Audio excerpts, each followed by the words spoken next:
Welcome to Revolutionize Your Retirement Radio, bringing you insights and strategies to help you create a magnificent and fulfilling second half of life. Here's your host, certified professional retirement coach and best-selling author, Dr. Dorian Mintzer. I want to welcome everybody to my fourth Tuesday Revolutionize Your Retirement interview with expert series to help you create a fulfilling second half of life. I'm Dorian Mintzer, owner of Revolutionize Retirement, and your host today. Let's get started now, and I want to begin by introducing Chris. And those of you on the call, you know that the title is Purpose and a Paycheck, and that's the title of Chris Farrell's latest book.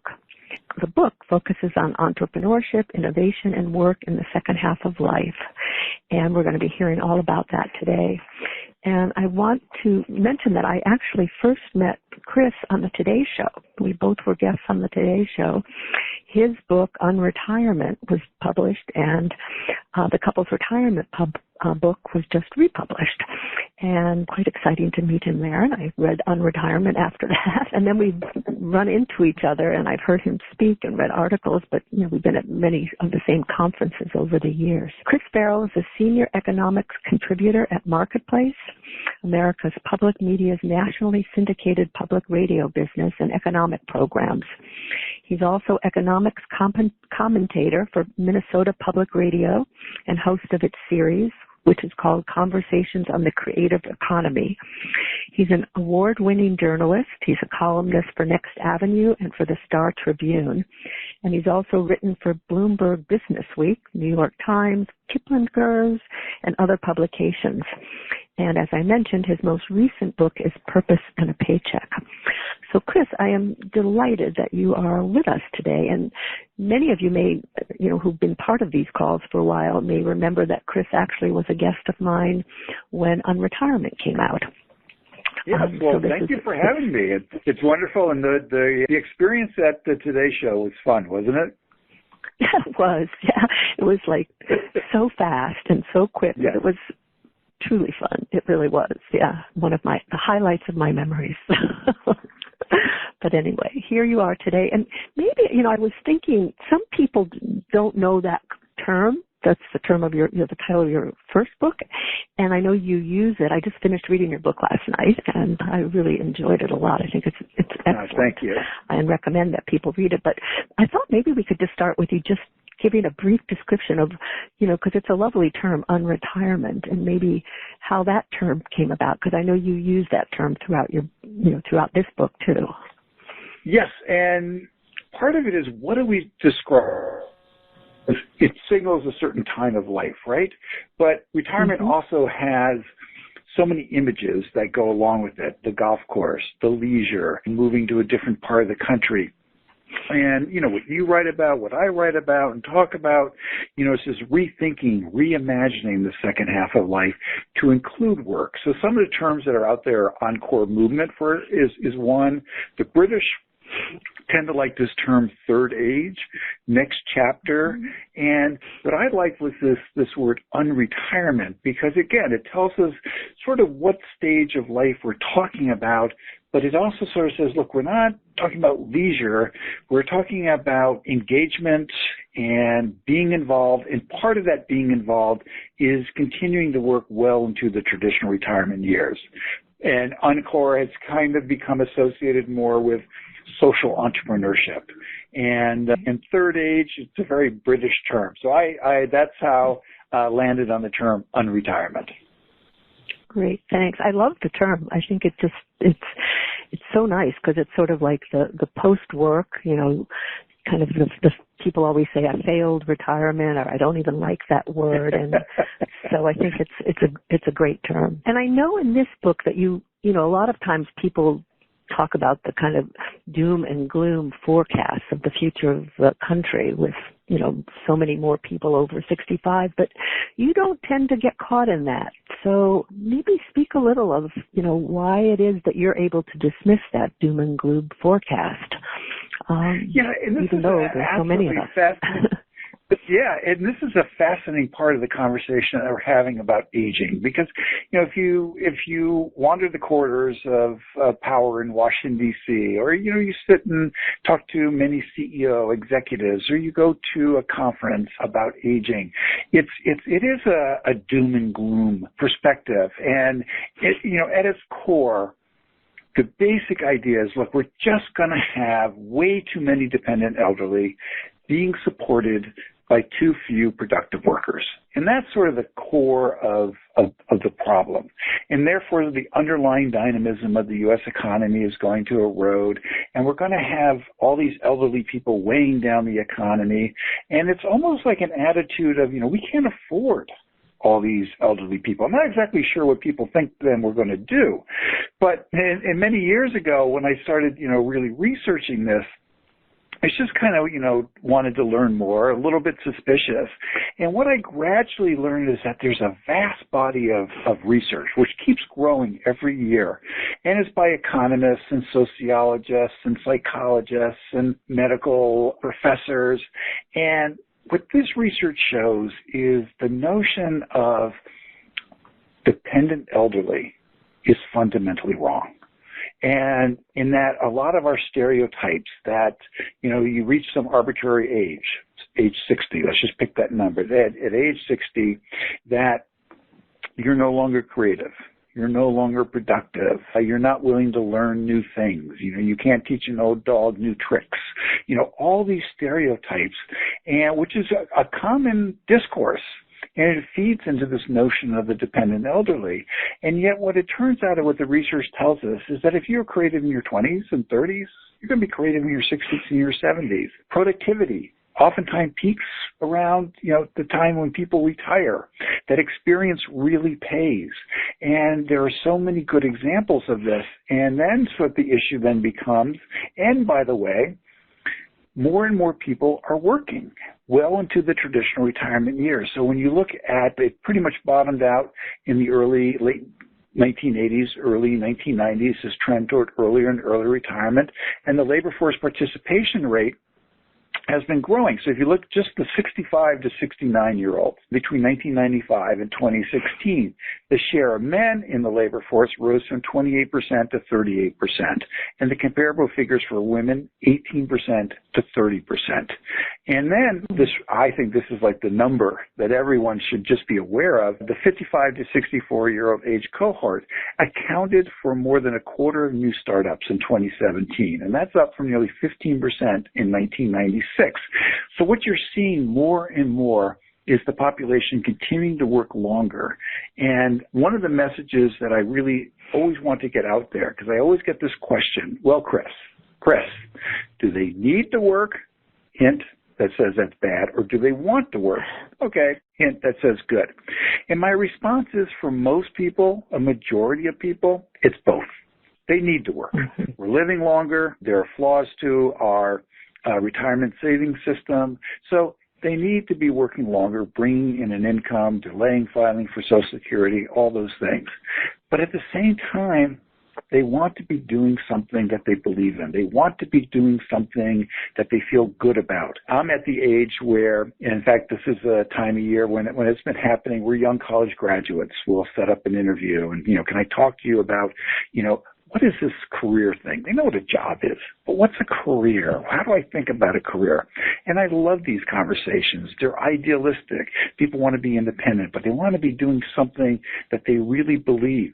Well, when you have a conversation with a 60-something, it's the exact same conversation. I need to continue to earn an income. I need to still have money coming in, but I want to do something that I think matters, something that leads me to want to put my feet on the ground in the morning, get dressed, and go to work and do something because I think this is making a difference. And I think that should be applauded. Oh, I totally agree with you. And I mean, so much of your book is really kind of integrating the, the numbers and the statistics, but also the importance really of finding that purpose and meaning, but also needing to earn money. But, one of the things that, people often have said, and I know you talk about it in the book and maybe talk about it here, is the fear that, well, if older people, keep working, then what's the impact on younger people finding jobs, and what's the impact on the economy? So I wondered if you could speak a little about that, because I know you talk about it in the book. Yes, and this is an understandable fear, and it's a view of the economy as a zero-sum game. So if more people in their 60s are working, then that must mean there are fewer jobs available and fewer opportunities for younger people to get a job and also to get those promotions to advance their career. And it's an understandable point of view. And I think there are two responses, and one really core and really important is that the economy is not a zero-sum game. And the pie can expand, the pie can get bigger, and we have an incredibly powerful example of what that means, and that is the women's movement. And I'm sure you remember, I remember back in the 1980s, and I know the women's movement started before then, but this is, in the 1980s, there was this early 1980s, this whole sort of op-ed pieces were out there saying, well, if more and more women are working, that's going to mean less opportunity for men. And that was the story, zero-sum game. And what has happened is that the economy has gotten bigger. There have been more jobs have been generated. Women are incredibly important to the growth of this economy. And when you look at the longer term forecasts in terms of where a lot of our economic growth is going to come from, it's from women working more, earning more money, and being engaged in the labor market earlier. So that's an example of it's not a zero-sum game. It is the pie expands. You have economic growth. The other part of it is, I think there's a very limited imagination about what it means to work longer. And I think a lot of people have this image, you're going to hold on to this job you've been doing for the past 20, 30 years or 20 years, and you're just not going to leave. And, for some people, that's exactly what they do. But for many people, they want to do something different. And often they may want to shift into more part-time work or more flexible work, or they want to go from the for-profit sector into the not-for-profit sector, or if they want to go from a large organization and they know some people who are starting up a business, starting up a company. I know some people who did this, and this husband and wife, they started this small company in the medical area, and their office manager, she retired from a big company. Their CFO, he had retired from a big company. Their accountant had retired from a big company. And they were all working part-time, and it really worked for everybody. So I think this working longer and not in staying in the same job is not necessarily the same thing. So working longer, those opportunities are still going to be there. And the thing is, by people working longer, paying taxes, contributing their knowledge and their skill, their experience, they're helping the economy grow. They're helping the pie get bigger.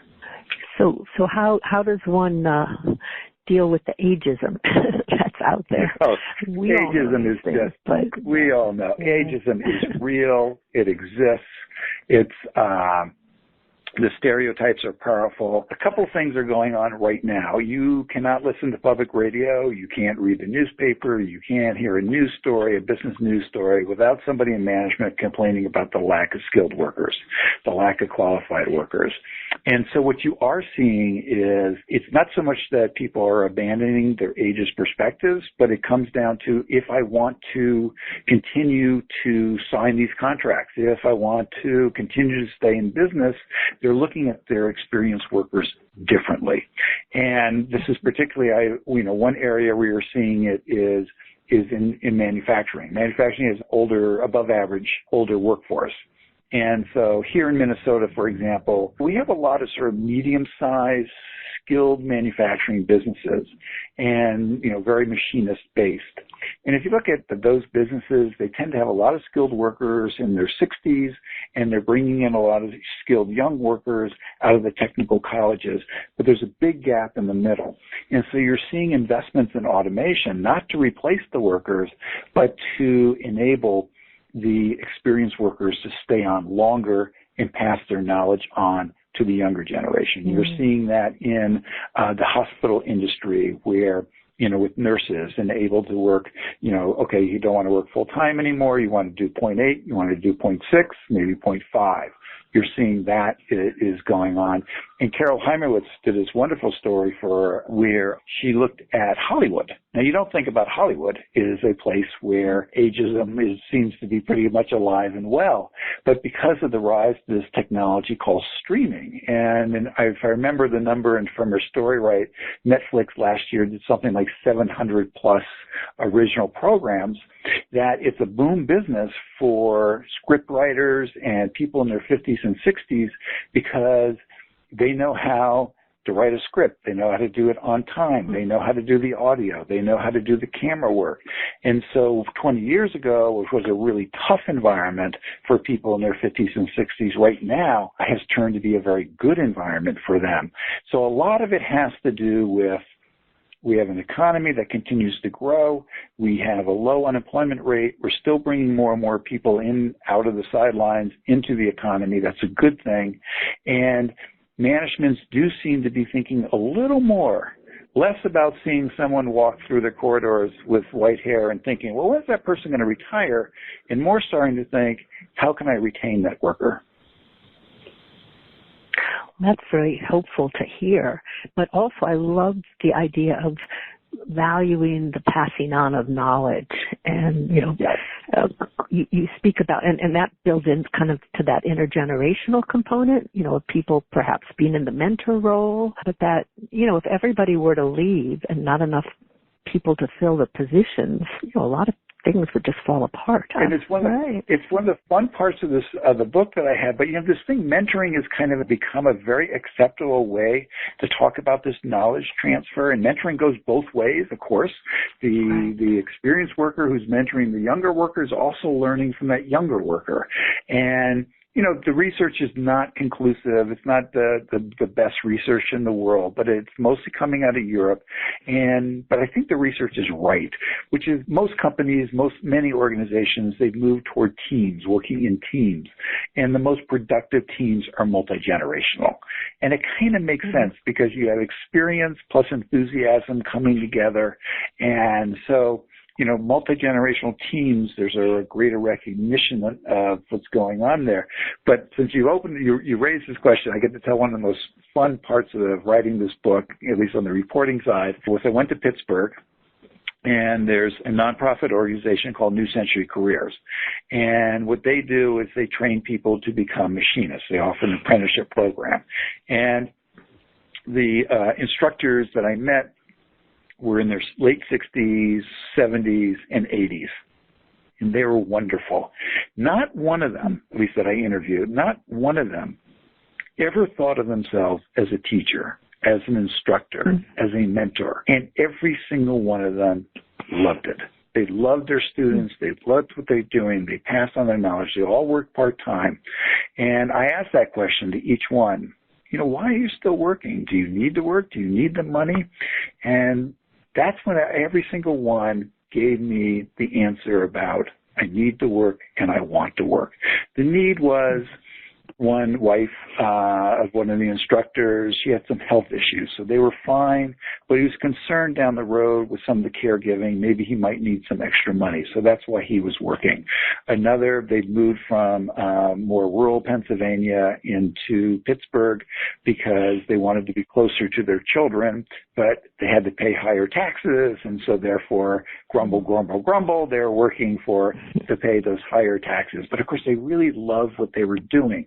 And so I really took away from that what so many people have. It's not just is the wrong word, but it's not just the white collar worker that can work longer. It's the skilled worker. Now, they're not doing machining anymore, but they're passing on their machining knowledge to a younger generation.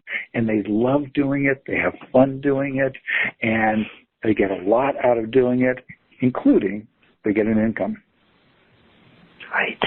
Which ends up being really important. And you make an interesting point that, even if, because there's so much written about how people are reaching retirement years and not having enough money. And, part of what I took away from your book is, that it's not all doom and gloom, that even if people have, put kids through college or, all kinds of other expenses, it's not too late when you're in your 50s and 60s to start amassing some money so that you have it for retirement. I think that's a really important takeaway, and I'd like you to comment more on that if you would. Yeah, and I think this is one of the good intentions gone awry, which is, we're living through, the baby boomers are the generation that shifted to the 401k and the retirement savings plan. And at least in the private sector, fewer and fewer workers being offered the traditional pension plan, the one that pays you a paycheck during when you've no longer working for the company.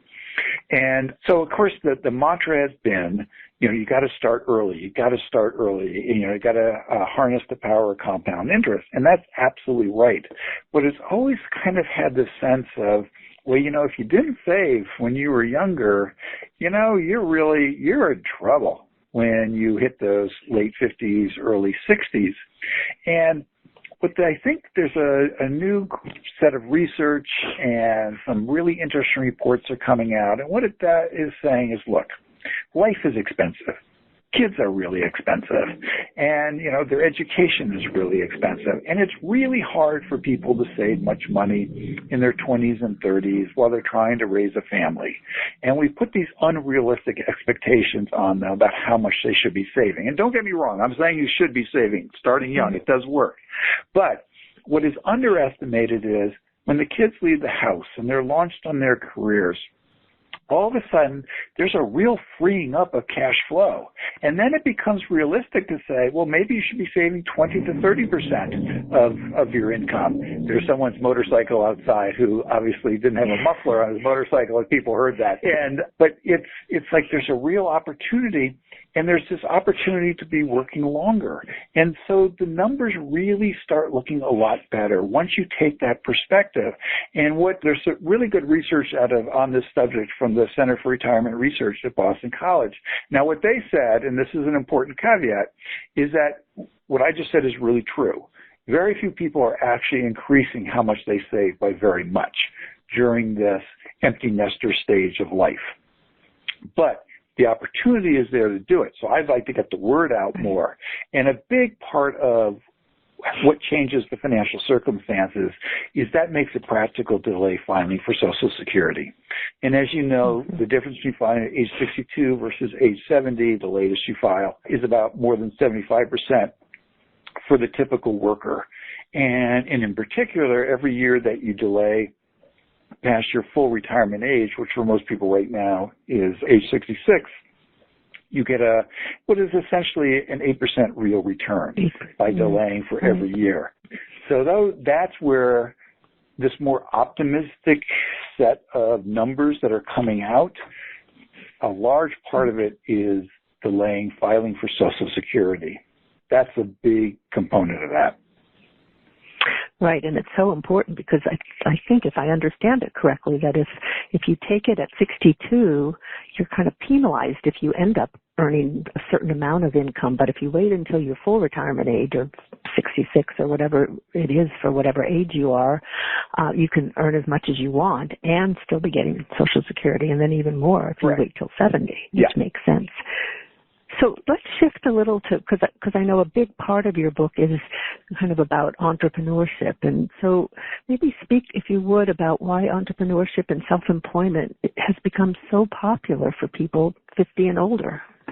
Yeah, and I think this is sort of the big surprise, or at least for me it was a big surprise. And because I remember for years, writing articles for Business Week and, saying, yes, people do start their business, later in life, but, it's very, very risky and you have to be very careful about doing it.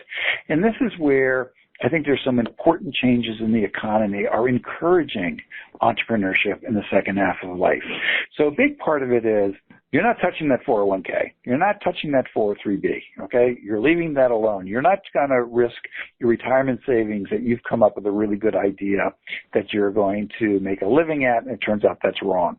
But most, because of technology And because you're either the home is the office or you're joining a low-cost co-sharing workspace or some kind of incubator, the cost of starting a business is way down. And Stephen King, he's a consultant at Emergent Research in the Bay Area. One of his calculations is that, the typical business now is being started in the 50-plus age group. It's being started with $5,000 or less. And what you're really tapping into is your skill, your knowledge, and your network. And so what is entrepreneurship? Entrepreneurship is solving a problem. You're solving a problem for someone. So a lot of times what people are doing is variations of self-employment, maybe a couple employees, maybe some going into informal partnerships with people they know, but they're taking their knowledge, their skill, and their experience, and typically they might be going to former customers, they might be going to people they met over the years, colleagues, or they've had some sort of side gig over the years, a more artistic, creative endeavor, and they're going to focus on that full time, and that becomes their business. And so what we're really seeing is this entrepreneurial energy. And I also think part of this entrepreneurial energy is what you mentioned early, pervasiveness of ageism. So you may have been forced out of your job, which is why you're turning to entrepreneurship. You may have voluntarily decided now's my time to do it. That's why you're embracing entrepreneurship. But the fact of the matter is you have skill, you have knowledge, you have experience. You're going to solve someone's problem. And you don't have to worry about trying to get through the human resources department, getting by the algorithms. You're going to build a business off your human capital. And that's why I think more and more people are doing it. And by the way, I also think this is something for managements to be thinking about, that if they allow for ageism, it's their best workers are going to leave and go start their business, right? Those are the workers that are going to say, hey, I got an idea, I got the knowledge, I got the skill, I have the experience, goodbye. I don't want to deal with what your image of what I might be able to do. You're not creating the kind of opportunities for me to exercise my creativity. I'm going to go and do it by myself. So this is really the leading edge. I think this is the leading edge of the change in our economy. That's really interesting to hear it that way too. And I think it's true. People reach a point saying, I don't want to have a boss anymore. I really want to do what I know I can do well and be out there and give it a try. You've mentioned too, and you sort of just mentioned it in what you were saying, but I know you have a whole section in the book of focusing on people with, kind of new craftsmanship and artisanal, I can't even say it right, artisanal movement, people who take their hobbies or you can say it better than I can, but anyway. No, I'm impressed that you managed to say it. It's one of those words I say artisan. Right. They go into the artist side of the economy. I think, this is another one of those things, the craft businesses, artisan businesses, for a long time, this was the tributaries of the American economy, right? I mean, we all kind of knew some people who were doing some stuff, and it's very creative, and, that's kind of cool. And what has changed over the past 25 years is this craft economy, this artisan economy has gone into the mainstream. And so, you see it in, the creation of in bags and hiking bags and the rise of, farm to fork businesses and the organic farming, the small organic farm, and all kinds of businesses now. They have this artisan component, this craft component. And typically, the image of these businesses is, young person wearing fleece, running through the mountains of Colorado, staring off into the distance. But a lot of what these artisan businesses are being created by people 50 and over, and it's because this has been something that they've done over the years. It's been a sidelight. It's been something that they developed, a craft, and now they realize, hey, there's a market here. There are people who are willing to pay for an artisan good. And so I can actually do this. But the most exciting trend within this, and it's in the book, and, Carrie Hannon, who also has a new book out, she's written about this, and other people, is the Carrie was actually my guest last month, I should say. Okay, so Carrie's book. So the people know that. It's a wonderful book. It's a terrific book. Yeah. It's this multi-generational business that's being formed. Because here's the thing, we have a society where people love to say the generations don't get along. There's intergenerational conflict, and there's going to be this intergenerational warfare or these scarce resources. And yet all the evidence we have is that actually the generations get along really well with each other. And, I love my father. He's a wonderful man. But we would never, ever have considered going into business together. Now, if my children who are launched and they have their own careers, and at the moment they have no interest, but if my children, walked in and said, Dad, would you like to go into business together? I'd do it in a heartbeat. And I know so many people for whom that is the story. And so what you're doing is you're bringing together the experience with youth. And so one example that I have in the book is Mr. Weber. I can't remember, Bert Weber. He had been a high school teacher all these years in upstate New York, and then he had retired, and he was doing consulting for Cornell Extension Services in rural communities, kind of looking for what's next, what I want to be doing. And his younger son, Christian, was working at Lake Placid for a nonprofit organization in sustainability in the environment.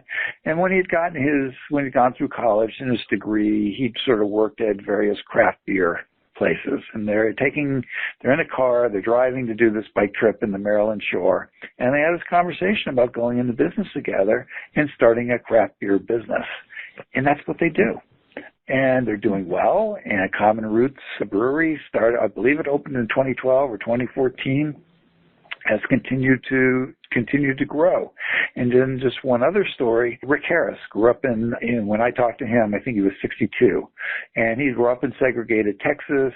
He's a young man. He goes to California, sees the future, and, he lives in California, and he builds a business in the Bay Area where commercial interiors. So you're a small company, it fails, you're a new company that's coming in. His crews would come in, remove what was from the previous company and build to the specs that you wanted to do for your new company fairly fast.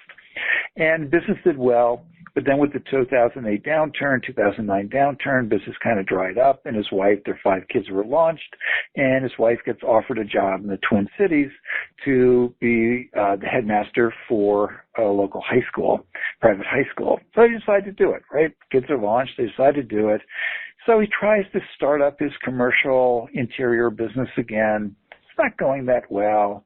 And he starts thinking, I'm 60, 61 years old. Maybe it's time to start thinking about retirement. And then his son comes to him, his youngest son, and says, Dad, I'd like to go into business with you. I want to learn how to run a business. I want to learn how to be an entrepreneur. And he's completely re-energized. And all of a sudden he has a purpose. And so with his son, now they have some employees, their business is growing. But what was really striking about talking to him and all the other interviews I did, it was this, this is a purpose. This is fun. This is, it's not that there aren't difficulties, but this sort of gave everybody a sense of meaning. And so that was just a really powerful moment when he said, all of a sudden, hey, I did not want to retire. I wanted to build this business because my son is going to inherit it. Mm-hmm. It's sort of the combination of both being needed, being valued, plus, the sense of legacy of, and then knowing that you're, helping the next generation. I mean, i.e. your son in this case. Yeah, it's a great example. Yeah, it's a wonderful example.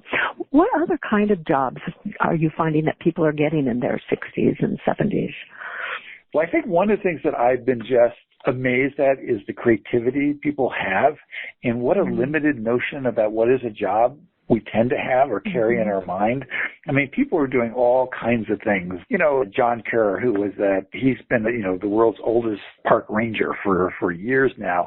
And, he's a park ranger. People do house sitting. One person that I interviewed, he retired and he'd been a skier younger in his life. And so now he waxes the skis part-time for the racers in Park City when they're training. And, people do come up with all kinds of things. And I think that's one of the really exciting aspects of this, because as you age, the population becomes more diverse because you have different experiences, both up on the good side and on the downside. But this is also where you come up with we're still asking too much of individuals. And one of the things that in the book I push for, and one of the things I would love to see, is for much of this to be institutionalized, so that there be, when you retire from a company and they hand you your 401k packet, if you work at a company that has a 401k, they also hand you a packet that says, here are various matchmaking services in our metropolitan area that we vetted. And so you want to go to the nonprofit sector, these ones are really good at, finding out what kind of nonprofit work you can be doing, or you want to be doing, something else. These ones can really help you figure out what it is you want to be doing.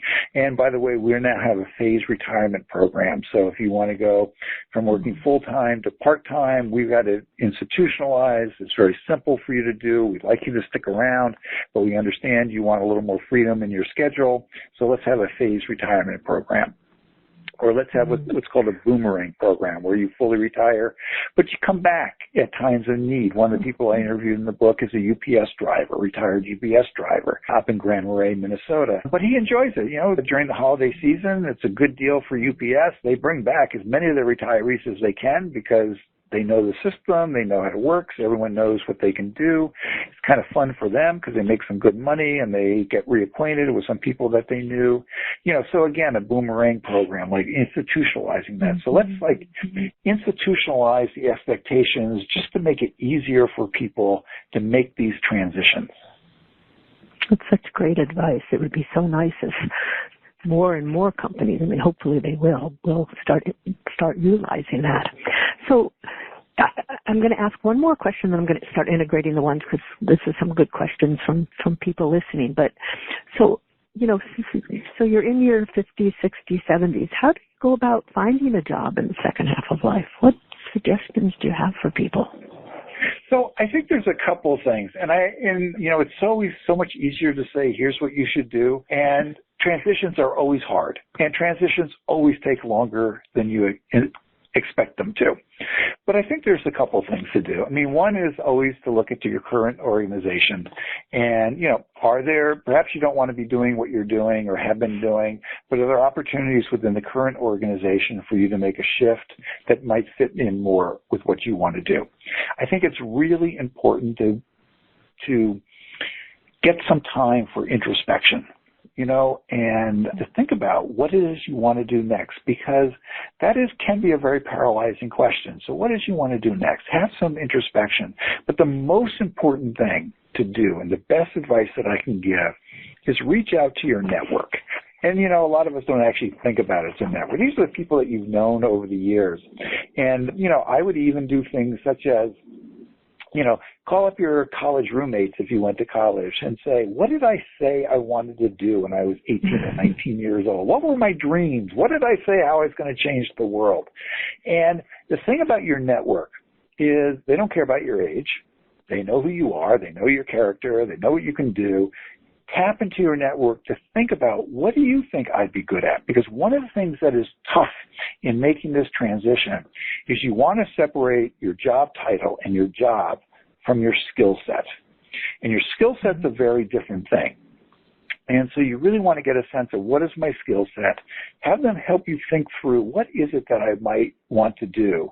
And then here's the thing. Then once you get a better sense, your network is how you're going to get your job. The research is compelling, more than 50% of all jobs come through some kind of recommendation anyway. I think, frankly, if you're 50 and over, it's a much higher percentage. So your network is going to introduce you to the people who are going to look at you and say, yeah, you can do this job. So your introspection, network, and then realize one other thing. Whatever it is you decide to do, that's not it. You may end up pivoting to doing something else. You may decide, because when you shift and the world opens up, you meet new people, you meet new opportunities, and you may see that, hey, this is what I want to be doing next. So what's next may turn into several iterations, and that's exciting, and that's good. But transitions are always difficult. Your network is your most valuable asset. So important to say. And I think it ties in somewhat to some of these questions that are coming up, but let me integrate some of the questions from our listeners. So Irv from Atlanta wants to know a little about what's your perspective or experience with boomers using some of these ways of recognizing or uncovering their strengths as they navigate this stage. Do you think that's helpful for people? Is that tied into the kind of reflection piece that you were just saying? I think it would be very helpful. I mean, you're always wanting, we, like you're asking me questions and Herb just asked me a question. And so, I'm reacting, I'm thinking through, well, what do I really think about this? I mean, what do I think? And so that's where I think the value of these, we're either having a conversation with someone, taking some of these tests, just to sort of get the gray cells working and a way of thinking and some avenues to pursue.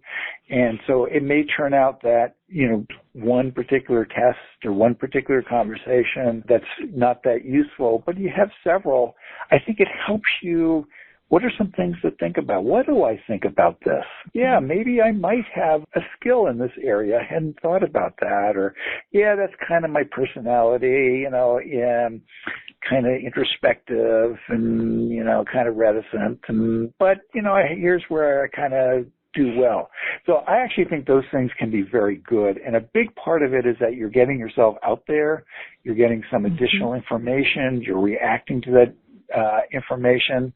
And you're sort of figuring out, okay, it's like I always say in personal finance, they'll say, here are the 10 things you should do. Well, you're not going to do all 10 because that means you're a perfect human being.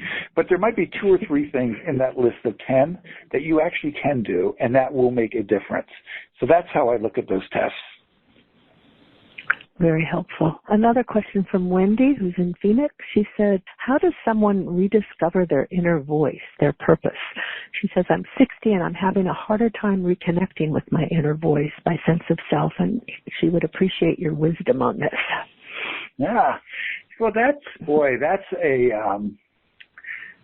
a wonderful question. And one of the reasons why I got fascinated by this area of purpose, and I'll get back more specifically Monday, but I just wanted to say this anecdote. There's a wonderful book from the 1970s called Working, and it's by Studs Terkel. And great storyteller. And the thing with Studs Terkel is he didn't talk to famous people. Now, it was a different era, so there were secretaries, there were elevator operators, there were people who work on the railroad. So it was a group of just very, very typical average workers. And in the introduction has always stuck with me, is that he says, look, everybody needs their daily bread. But at the same time, everybody wants more than their daily bread. They want a sense from their work of status, of meaning, that I make a difference, that I'm part of a community. And that is one of the reasons why I titled my book Purpose and a Paycheck, because we all need that daily bread, but we all want more. And so I think in terms of Wendy, in terms of, finding that inner voice,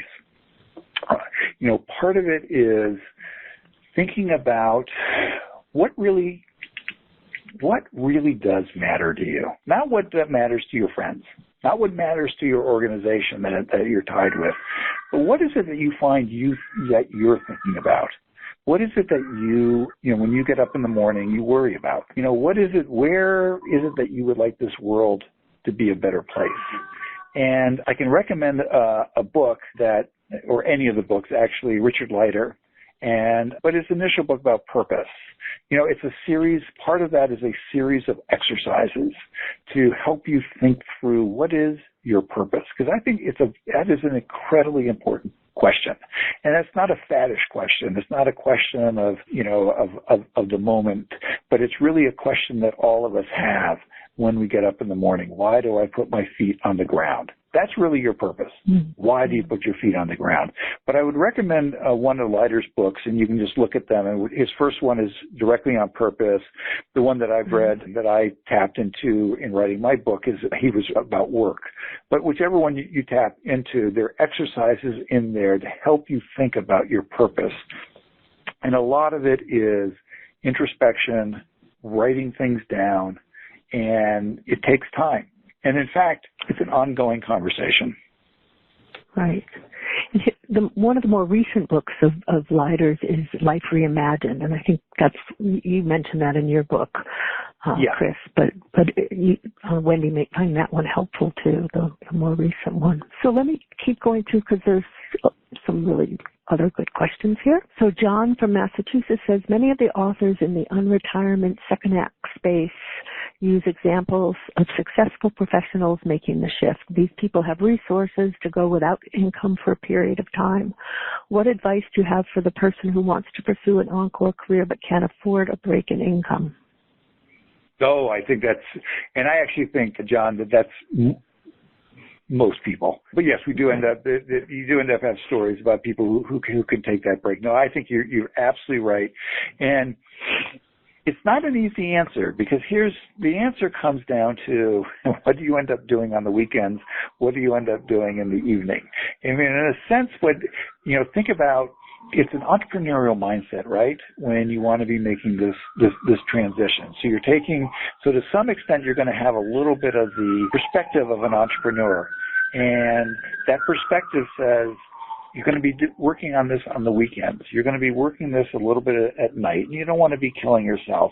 But it is the classic example of a side gig, a moonlighting. You sort of test out your transition. You test out your idea. You test out what may be going on before you take that leap because you need that income. And also because in many cases, you need to plan for making that transition, not just in terms of what is it that I'm going to do, but you have to start planning and looking at things. Okay, so what kind of health insurance am I going to be able to have? Am I going to be buying on the open market? Does my transition mean I can get health insurance through there? Am I over 65? In which case I'm on Medicare. You want to be thinking about what kind of income can I be making? Because a lot of times when people make the transition, they're going to earn less income. Now, the reason why they're making the transition is they're doing it voluntarily, which is, I'm assuming, John, that's what you're talking about. They're making it because it's going to have other fulfillments. It's going to have other reasons that they're willing to take the lesser income. Does it mean that if you own your home and you have a fairly large home and if you had kids, maybe the kids are gone, do you want to downsize? And in terms of downsizing, you will save some money, but more importantly, the home requires less work, less maintenance. It frees up more time, which time is really the precious resource.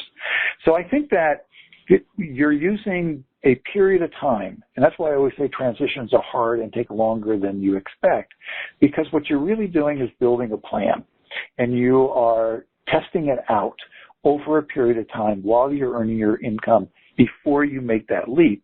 And the fact of the matter is you are lining up what it is you're going to be doing, and you're going to be testing it out for over a period of time, and you're going to make sure that your finances are aligned with what it is you're trying to do.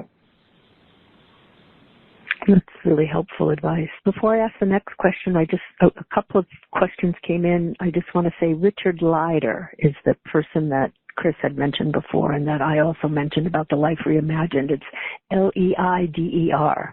He's written a number of books on purpose, unpacking your bags, some on work, reimagining your life. It's a very, very good, helpful person for you to know about and to read some of his work. Don from Canada says, I know several healthy, smart, productive, and motivated older individuals who face a double whammy.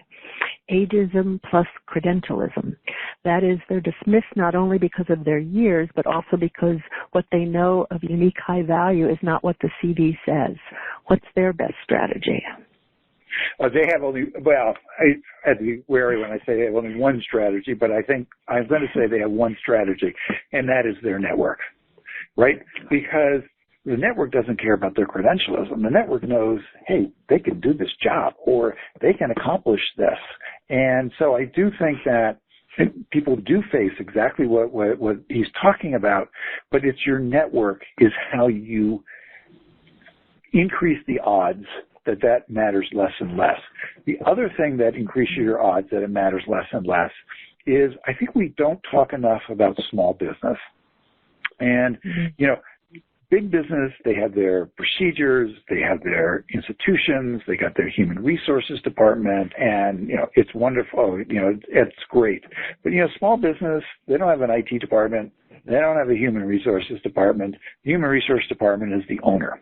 And so I think there's a lot of opportunities in small business where they're not so much looking at credentialism, they're looking at, hey, this person can do the job. Wow, okay. Yeah, I'm interested in you.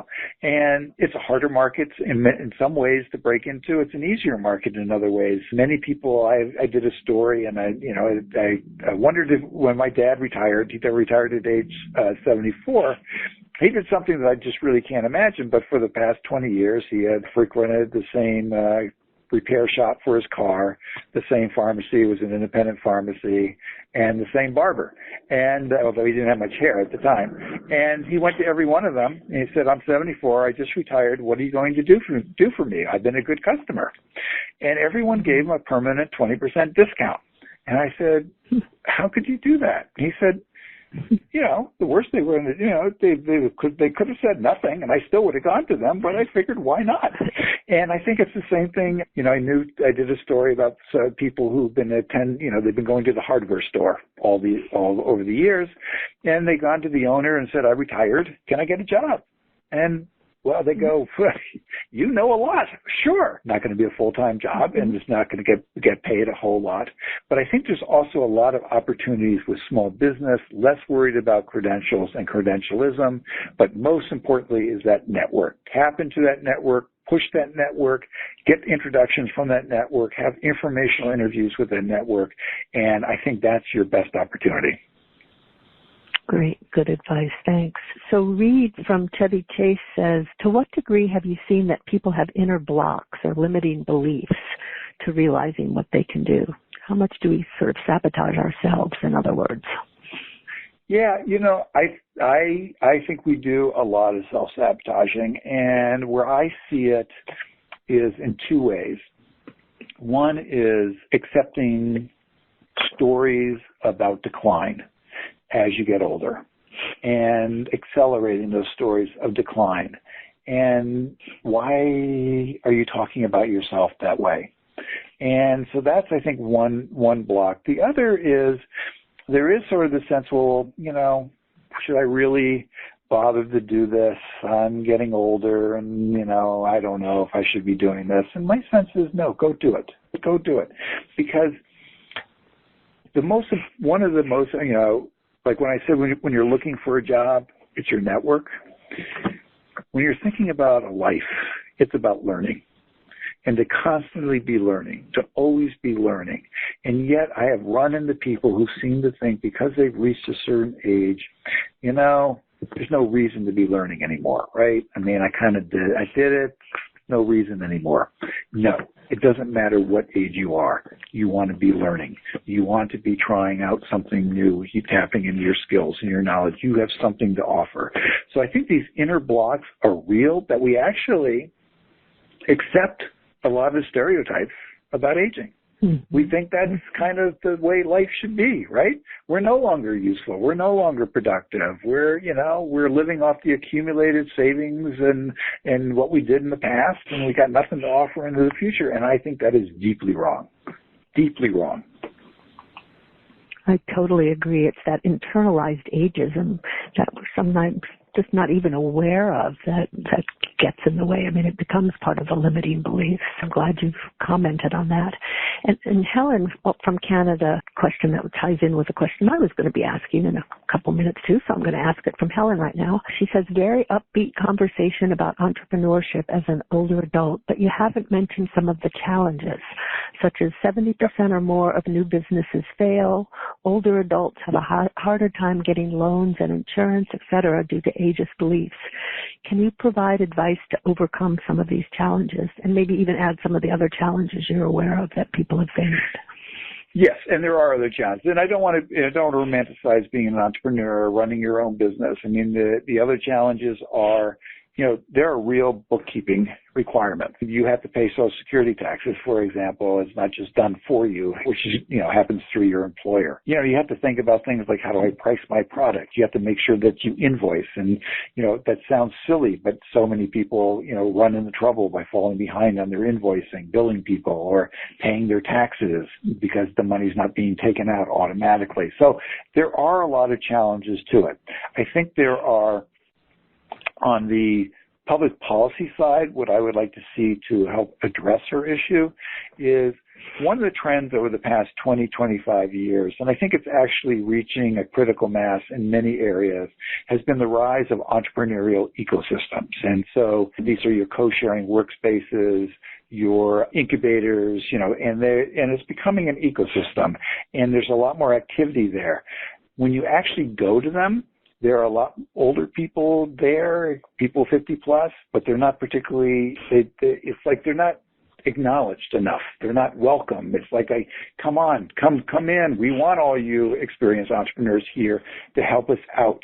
So I do think she's right. There are those barriers. I think these ecosystems can make a big difference, but I also think a lot of the businesses that I'm talking about, what you're really investing in is your time and your human capital and less borrowing money to get the business going. It does sound like that's really important to remember. And you even said earlier that actually starting small businesses, I guess, it takes less money now than it maybe did in the past. And I guess maybe it depends on what it is you're trying to do. What it is you're trying to do, yes. Yeah, but that's a big part of it. So Vicki from Chicago just has a comment. She says, great topic and sharing from both of us. I found she holds ageism conversation circles and sees that attitude is everything in changing beliefs. And she says, we are the groundbreakers and setting the tone for younger generations to come. I think that's really true. Good. True. I would agree. Yeah.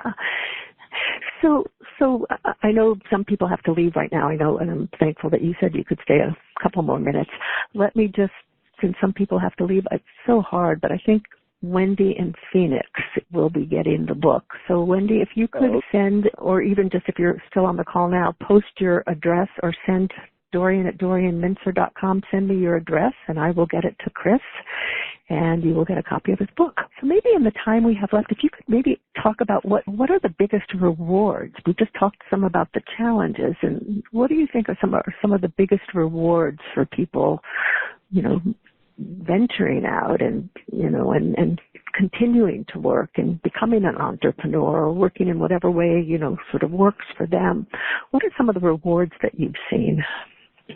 I think the rewards largely come down to having purpose. One of the earlier questions that was asked, how do I find my purpose? And I think it's about having meaning, and I think it's about learning, and it's staying engaged, and that you are a valued member of the community, and that you are not somebody that is being sidelined because of your age. And so it's about purpose, meaning, engagement, and being an active participant in our community and continuing to contribute to our community. And that's the expectation we should have of people as they get older, and that's the expectation people as they get older should have of themselves. Oh, that's really helpful. That feels like a good, important takeaway. But I'm going to shift it to one more question that came in, and then it's going to be the last question from somebody outside, which is from Faye, who's in New York. And she says, as we all age, what are some creative suggestions you may have to stay relevant or to keep up with all of the current workplace issues today, such as the diversity do's and don'ts, using appropriate language, reporting to a senior manager who may be 30 years younger, with extraordinary social media skills, keeping up with pop culture, creative learning strategies? Please give us some of your personal peak learning experiences that you implement to stay relevant and vital. Well, I think, a lot of that just comes with the nitty-gritty of being in a workplace. Because if you think about most workplaces, they're multi-generational. So you're surrounded by that stuff, right? So it just happens naturally that way. And then also just keep reading, keep listening, pay attention to the news, read the articles. But I think that's one of the big advantages of the workplace is that there are people of all ages there, and in some sense, you have to get along. Not necessarily in the sense that you like each other, but you have to get along in the sense that this community has a purpose, an organizational purpose, to provide a service, to provide a product. And so you have to figure out how to work together. Organizations give resources to help it out. So it's a really that's one of the things that I think is underestimated about how important work is, because work is a community. And, we live in a society where if you're not going to work, your community shrinks. That's true, and that isolation becomes that killer. Your community shrinks and you become more and more detached and isolated, which is not a good thing. So as we wrap up, what would you most like people of all ages who are on our call to understand about the experienced worker? Or maybe people of all ages, even if they're not on the call, because maybe some of you will be talking with others, about what you've been hearing and learning today. So what would you most like people to understand about older workers, experienced workers? Yes, and there's a group of people just gathered outside. I realize that I'm going to have to get off this call with this point, but the conference room, I guess the next people are having to come in. Oh, but they mostly know that experienced workers are creative, productive, and they have a lot to contribute. That sounds like a really good way to end this. Creative, productive, and a lot to contribute. Chris, thanks so much for taking time and being with us today and writing such a wonderful book. The book, again, is Purpose and a Paycheck, Finding Meaning, Money, and Happiness in the Second Half of Life. And do you want to say what your website is or a way that people can follow you? Or ChrisFarrell.net. Okay, ChrisFarrell.net. Okay, and it's Farrell. So 2 R's and 2 L's. So thanks again. Thank you, everybody else, for being here, too. And, Chris, thanks so much for taking the time, and take care. Goodbye, everybody. Thank you. You've been listening to Revolutionize Your Retirement Radio with Dr. Dorian Mintzer. To learn more about the resources mentioned on today's show, listen to past episodes, or download our free retirement transition guide, visit revolutionizeyourretirementradio.com.